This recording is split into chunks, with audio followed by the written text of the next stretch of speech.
Salut tout le monde! Très contente de vous retrouver dans une toute nouvelle vidéo, mais également dans un tout nouveau décor, et oui, fabuleux, magnifique.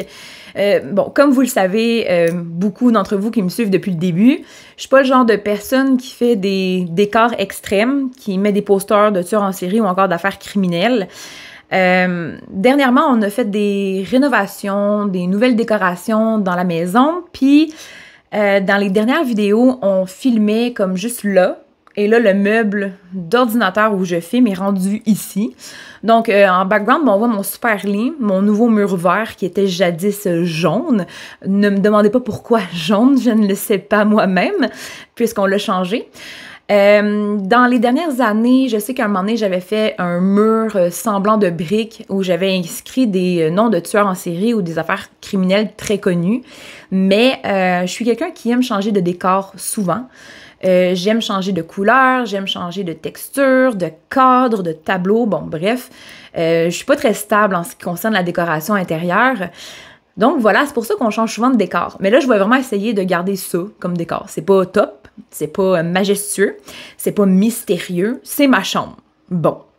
Mais de toute façon, moi, je me dis, bon, quand on clique sur mes vidéos, c'est pas mal plus pour regarder la vidéo, écouter la vidéo, le contenu criminel, peut-être un peu de psychologie. Il y a beaucoup de vidéos, souvent, des photos, donc je pense qu'on se fout un peu du background.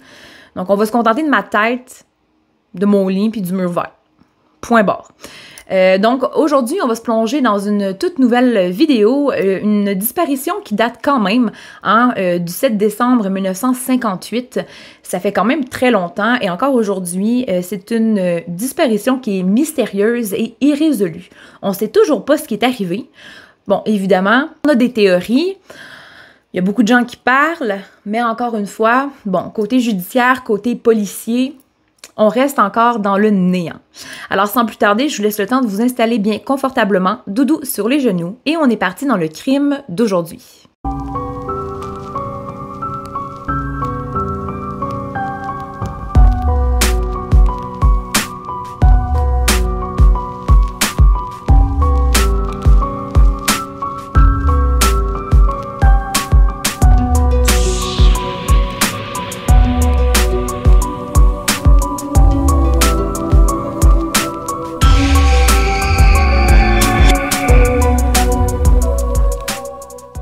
Donc, évidemment, avant de parler de la disparition, avant de parler, bon, de la veille de la disparition, ben, on doit parler des personnes qui sont portées disparues. On ne sait pas grand-chose sur la famille Martin, ça fait extrêmement longtemps. C'est une famille plutôt tranquille à ce qu'on sait, c'est une famille qui était unie, c'est une famille qui faisait pas vraiment de bruit. La famille Martin était constituée du père, donc de Kenneth Martin, qui est à cette époque-là âgé de 54 ans. On avait sa femme Barbara, qui était âgée de 48 ans. On avait leur fille aînée, Barbara, qui était surnommée Barbie, qui avait 14 ans au moment des faits. On a également la jeune Susan, qui était âgée de 13 ans, et la petite cadette, donc Virginia, qui était âgée de 11 ans. Donc, la veille de leur disparition, soit le 6 décembre 1958, on sait que la famille Martin va assister à une fête de Noël, donc un party qui était donné chez des amis. Et ils vont vraiment passer toute la soirée là-bas, et finalement, ben, ils vont revenir très tard dans la soirée. Ils vont donc partir à bord de leur voiture, une Ford Country Squire blanche et rouge de 1954, donc une voiture qui datait de 4 ans en arrière. Ils vont donc repartir vers leur domicile qui était situé au 57 Avenue dans le quartier de Roseway à Portland, donc vous l'avez deviné, aux États-Unis. Donc à part ça, il n'y a pas grand-chose à dire de la famille Martin. On va maintenant s'attarder à la journée de la disparition, soit le 7 décembre 1958. On sait qu'en matinée, on imagine bien qu'après être revenu très tard le soir du 6, la famille va dormir. Bon, on s'imagine parce qu'on ne sait pas vraiment ce qui s'est passé. La famille n'a pas quitté le domicile avant 13h30. Donc à 13h30, la famille Martin va quitter le domicile pour embarquer dans leur voiture blanche et rouge.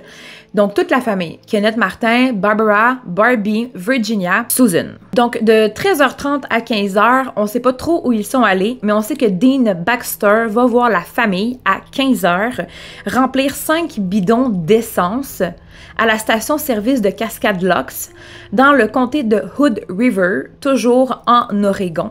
Puis, il va se diriger vers l'est. Par la suite, donc environ 1h30 plus tard, à 16h30, Clara Yorks va dire avoir aperçu la famille Martin manger dans le restaurant où elle travaillait à Hood River, soit à 32 km de l'est de la station-service de Cascade Locks. Elle leur a donc servi des hamburgers.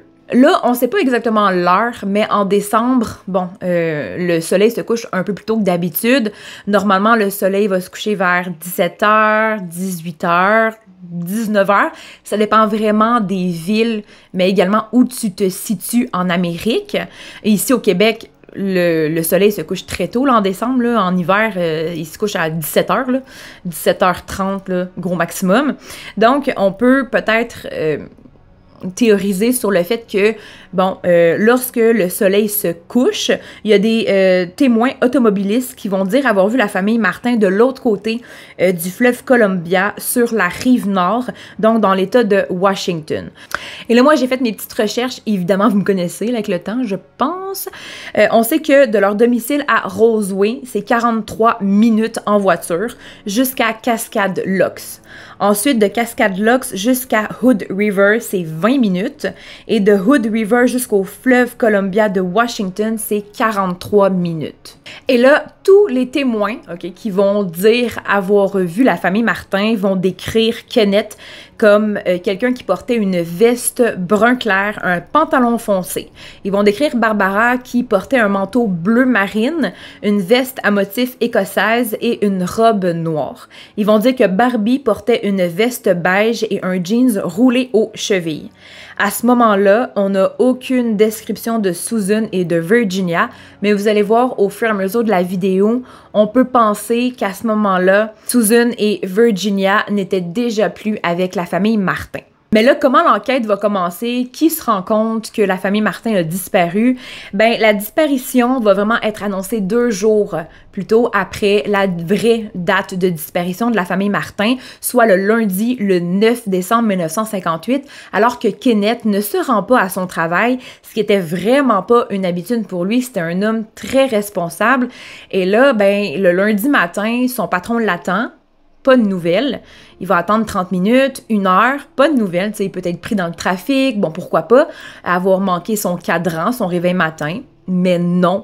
Donc, il va le contacter, il va entrer en contact avec lui et aucune réponse.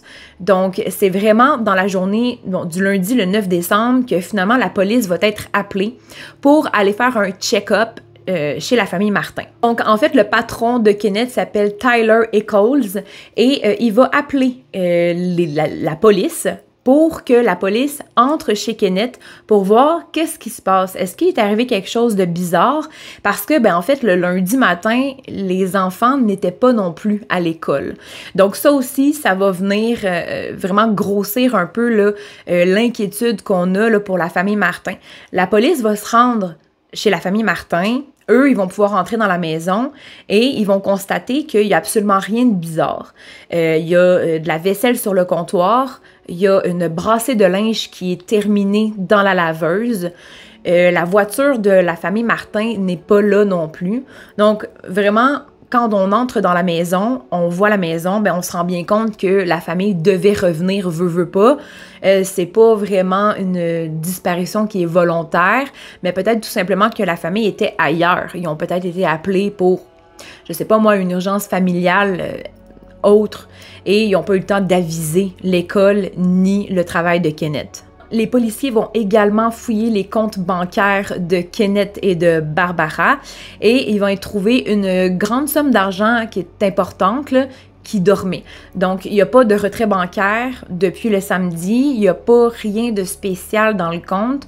L'argent ne semble pas avoir été volé, donc c'est pas vraiment une disparition suite à un vol ou quelque chose comme ça. Pas du tout. Mais là, le temps avance et on n'a toujours pas de nouvelles de la famille Martin. Donc, le comté de Multnomah et de Hood River vont faire équipe pour enquêter sur ce qui se passe avec la famille Martin. Ils vont essayer de la retrouver.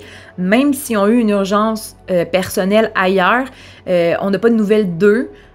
Kenneth n'a pas appelé non plus son travail pendant la journée, donc c'est vraiment très bizarre. Et ils vont se mettre ensemble en équipe pour enquêter, pour essayer de les retrouver. Malheureusement, il n'y a rien qui va être retrouvé, mis à part, comme je vous ai dit plus tôt, les témoins qui vont avoir vu un peu la route que la famille Martin va avoir empruntée pendant la journée, donc la journée du samedi, parce que là, on remonte 2 jours plus tôt. On ne sait pas ce qui s'est passé de samedi à lundi, lorsque Kenneth devait entrer travailler et que les enfants devaient se rendre à l'école. On a un homme qui s'appelle Donald Bain.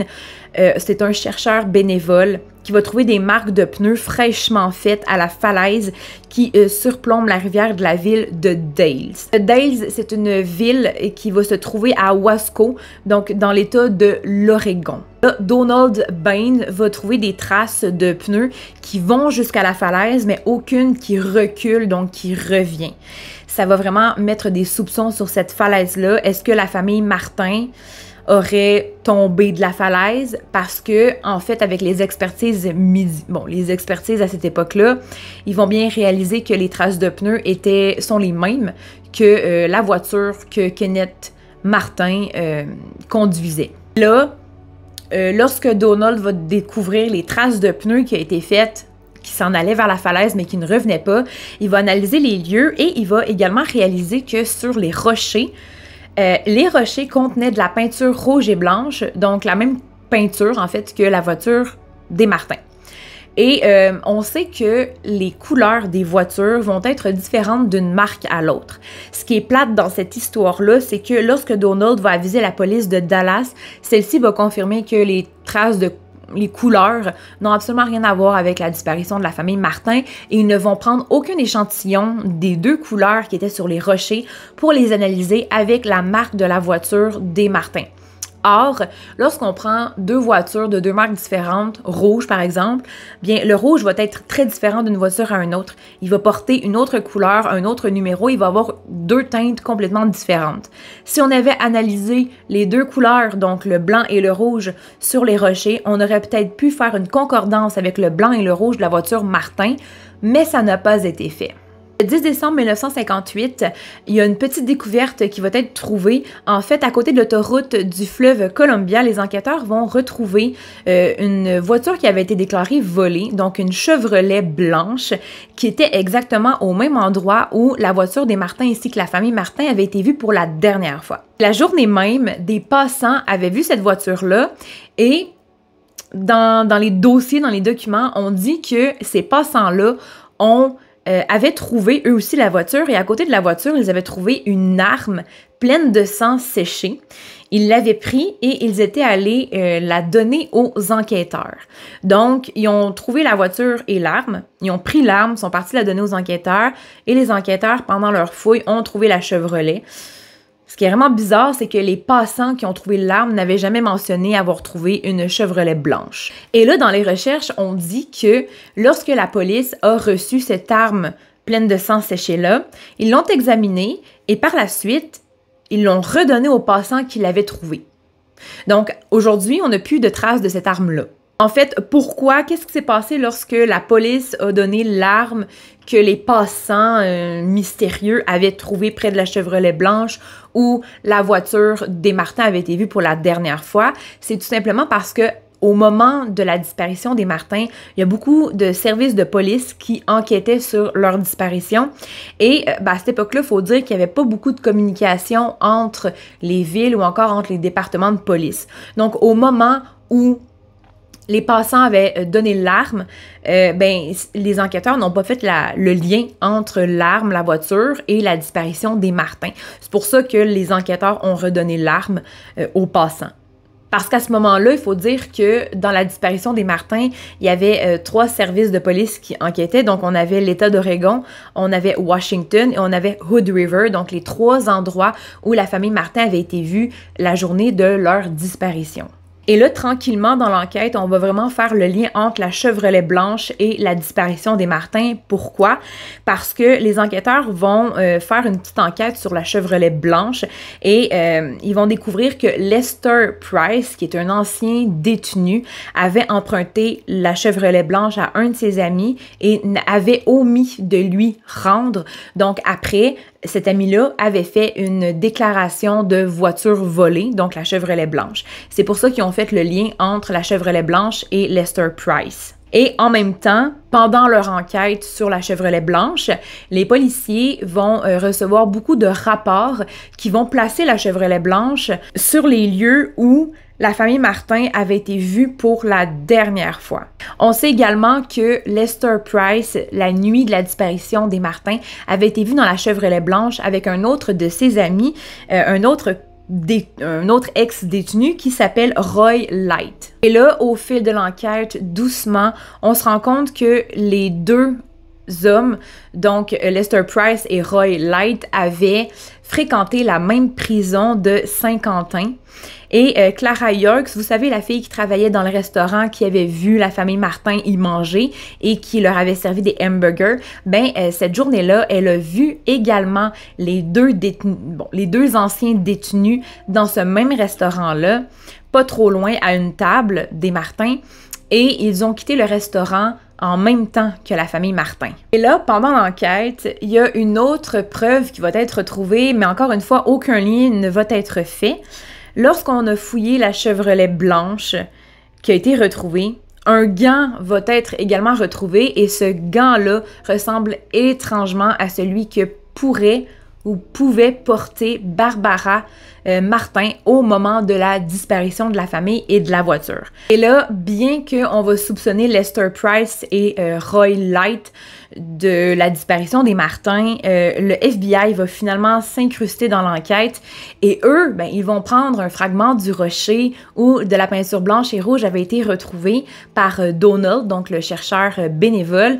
Et après les analyses, ben, ils vont conclure qu'en effet, le blanc et le rouge du rocher concordaient avec la voiture des Martin, donc du blanc et du rouge. Ils portaient le même fragment, la même couleur et le même numéro. Là, ben, le FBI et également ben, les enquêteurs vont se mettre à penser tout simplement que la voiture des Martin aurait pu tomber de la falaise et elle a agrippé en fait là, au passage les rochers, ce qui a laissé ces fragments de couleur-là. Donc la voiture des Martin serait tout simplement tombée de la falaise et se serait ramassée dans le fleuve. Par contre, malgré que tout le monde pensait que la voiture se trouvait dans le fleuve, le corps ingénieur de l'armée américaine, attention, là, va abaisser l'eau du fleuve pour essayer de retrouver la voiture. Et malgré la technologie qu'ils vont utiliser et également les sonars, ben, la voiture ne va pas être retrouvée. On sait que Walter Gravin était le seul enquêteur à cette époque-là qui croyait à un meurtre et non à un terrible accident.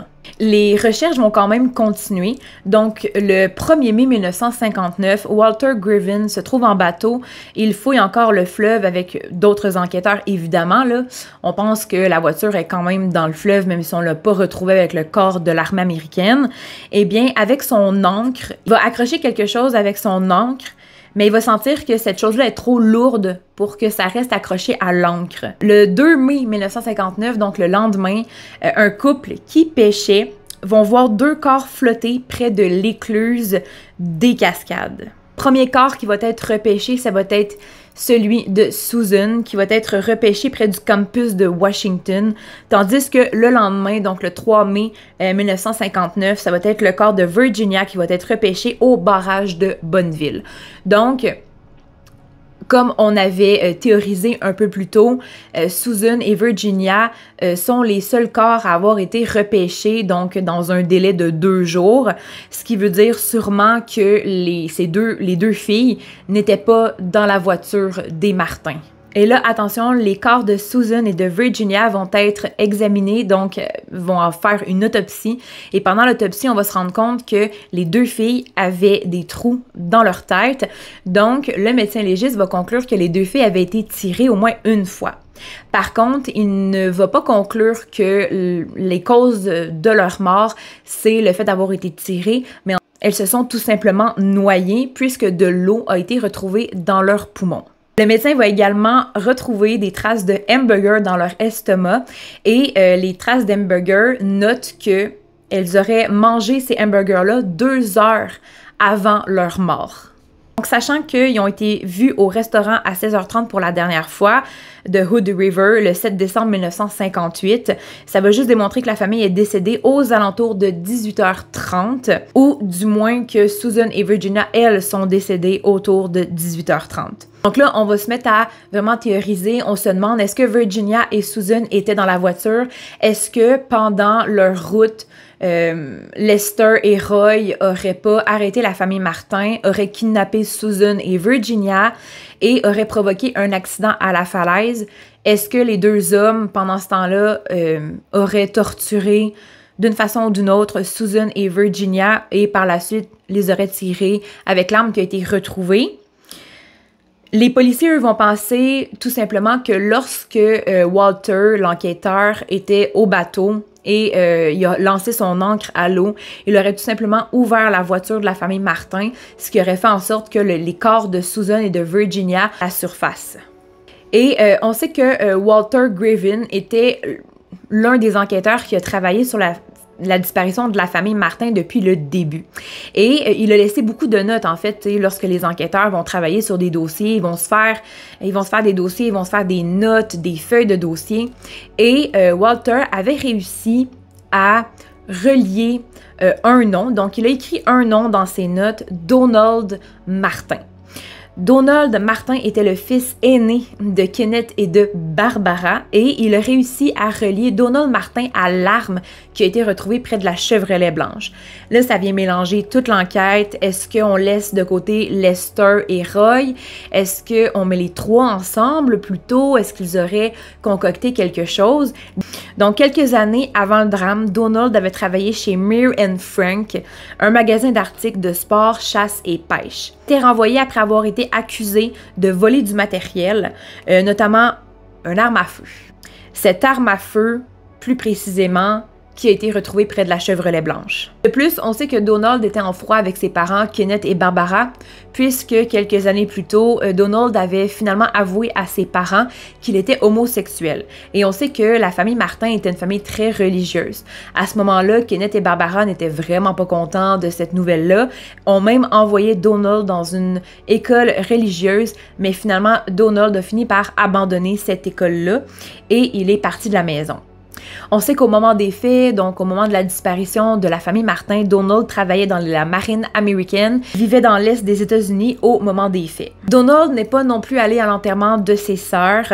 Il va revenir une fois à Portland pour signer les papiers d'assurance-vie seulement, puis il va repartir par la suite. On sait qu'après avoir signé les papiers d'assurance-vie, bon, avoir hérité de la maison et tout, le terrain aussi, Donald va se faire 36 000 $ en 1958, ce qui aujourd'hui équivaut à 360 000 $.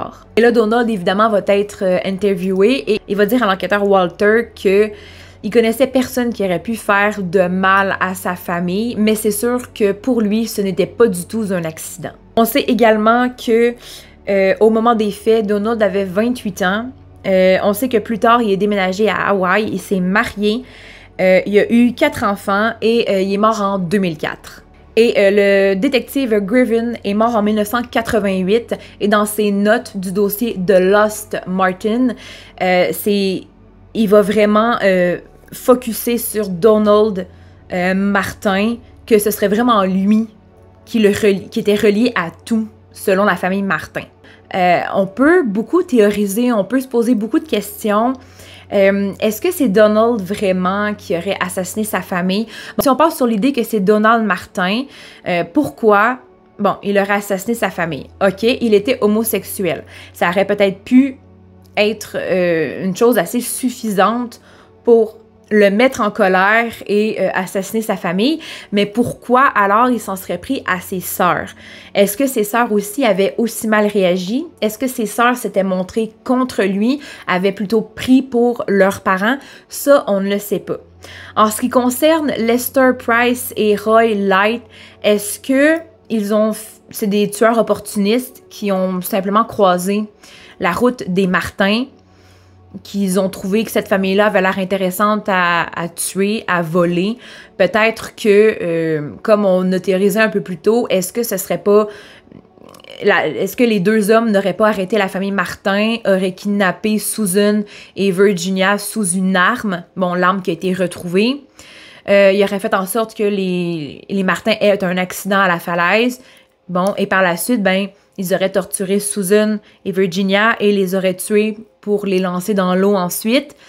Bon, il y a beaucoup de théories, c'est quand même assez intéressant comme fait, comme histoire, parce que il y a beaucoup de choses qui peuvent fonctionner. Ça peut tout simplement aussi être un accident, mais si c'est un accident, pourquoi il serait allé jusque-là?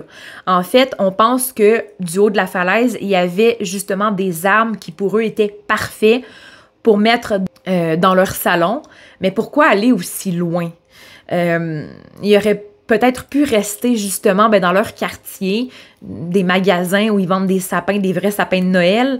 Ils cherchaient de la verdure. Donc, pourquoi ils seraient partis aussi loin chercher de la verdure? Il y en a dans leur quartier. C'est quand même bizarre. Plutôt, qu'est-ce que je pense? Ça serait que, on sait que Donald vivait quand même à l'est, bon, à l'est des États-Unis. C'est quand même assez loin de sa famille. Peut-être que Donald avait contacté Barbara et Kenneth pour céduler, je sais pas moi, un rendez-vous dans un restaurant ou, bon, quelque chose comme ça, ou dans un endroit, bon, spécifique, et ça se serait mal passé. Et peut-être même que, pourquoi pas aller plus loin, Donald aurait peut-être engagé Roy et Lester pour assassiner sa famille. Il leur a prêté son arme. Et Lester et Roy se seraient amusés à assassiner la famille Martin. Ça, je pense que ce serait vraiment une très bonne théorie parce que si on regarde dans les notes de Walter, c'est vraiment Donald qui reste le premier suspect. Mais il y a quand même la Chevrolet blanche qui va relier Lester et Roy à la famille Martin. C'est la dernière fois où ils ont été vus, c'est au même endroit où la Chevrolet blanche a été vue. Donc, pour moi, c'est vraiment Donald qui aurait engagé les deux ex-détenus pour assassiner sa famille, peut-être même hériter de tout. Peut-être que Kenneth et Barbara avaient renié Donald. Ça, on ne le sait pas, on sait qu'il est en froid, mais de là à renier leur fils, peut-être. Et Donald, avait une rancune, était en colère. Ça faisait longtemps qu'il préparait son coup. Et là, il a trouvé deux ex-détenus qui seraient prêts à assassiner une famille, peut-être pour une partie de l'argent, pourquoi pas. Et que l'arme de Donald a été retrouvée à côté de la Chevrolet blanche. Faut pas aller chercher très loin.